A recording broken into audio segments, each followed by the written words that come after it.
What not to do, what not to do on a first date. Number one, don't be late. Don't be late to the first date. I mean, what does that say about you? And yes, things happen, shit happens, but do your best. Have an intention to not be late. That doesn't mean that you're not respecting the time of the other person or that you're not respecting yourself. Just don't be late. Don't get too drunk.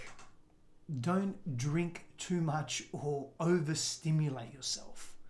Just be you. It shows that you're comfortable with being you. You don't need to be someone else. You don't need to have an influence or an enhancement of any sort.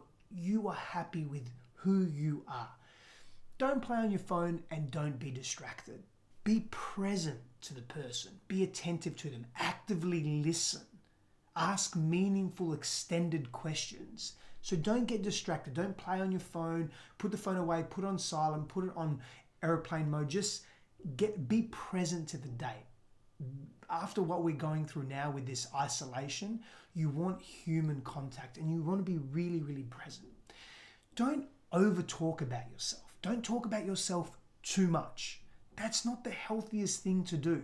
Again, go back to asking those meaningful questions, right? Actively listen. Don't be distracted all over the place. Ask questions that matter. Don't just make the date about you. Definitely don't make the date about you. Don't talk over your date. Wait for them to finish what they're saying. That's important as well. It's important because when you're hearing someone, when someone feels heard, they feel more connected. Don't negate personal hygiene. This is actually really important. Make an effort to have personal hygiene. It can go a very long way. Pheromones are one of the ways that we connect deeply. And if you have personal hygiene, guess what? They're able to connect to that. Yes, and there's more to it than just that, but not for the first date. Here's actually a really, really important one.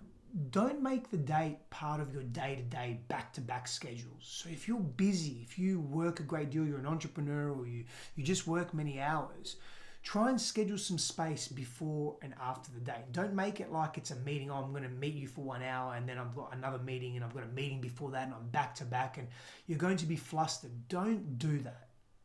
Try and do your best to allocate space, yeah? Don't force intimacy. That is the last thing you want to do, and it's not attractive. Yes, you can be, you can indicate that you want intimacy, right? You can want to be present to that. You can allude to that. You can be mysterious around that, but don't force it. That's not attractive, particularly on a first date. Even if you have great chemistry, don't force it. Leave room for mystery, which leads me to my last point. Don't share too much information. Don't overshare. Don't share too many details. Mystery is important. Mystery creates magnetism. Say that one more time. Mystery creates magnetism. You want to be in that magnetic polarity where you're attracted to each other. You're curious about each other. Now, the upcoming days, I'll do a longer video on what questions to ask, the important questions to ask on a first date and why they're so important. I'll break that down at far deeper levels. But here are a heap of things. Just don't do these on the first date and you're going to be more than okay. Power and blessings, and I'll see you soon.